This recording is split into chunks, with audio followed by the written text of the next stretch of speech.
再来看立法院台江中央政府的总预算，行政院中部办公室打出公告，指出讲，因99%的业务费拢互汰掉，今年只剩7万块的业务费通用了，纳水电哦拢无够。中办的执行长是表示讲，各种的业务甚至办护照拢会受到影响。也毋过，南亚立委是要求讲，行政院得爱清楚来说明中办的功能，才袂造成民众的不安。点出今年度的支出计划，行政院中办的执行长曾敬庭讲，因为业务费互人大大汰掉99%，今年真侪业务恐惊拢无法度做。中办过去的年度预算大概在600万的规模左右，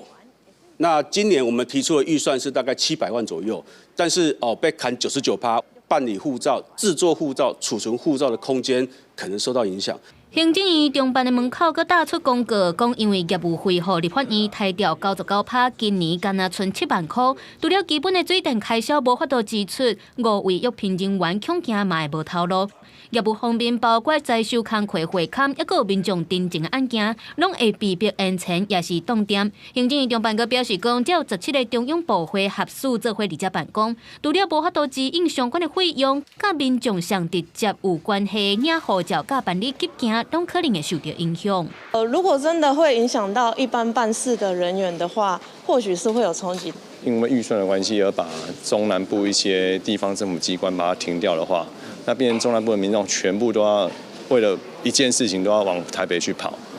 对，那不是每个人都有这样的时间。民众烦恼会造成不便，因为国民党的立委是表示讲，各部会伫遮拢家己有家己的业务，行政院应该爱对外来说明中办的功能到底是啥物。希望说这个实际业务到底有什么样的实际业务会被影响到，这个应该行政院来把它讲清楚，不要造成民众的恐慌。国民党立委指出，行政院区域联合办公室部分的业务功能甲基层公务员重复，甚至聘用的人员薪水相悬，或者是有调工要互人趁钱的问题。反映出政府资源运用应该更较妥当，嘛显示出联合服务中心的定位甲功能，爱进一步来检讨。公视新闻采访报道。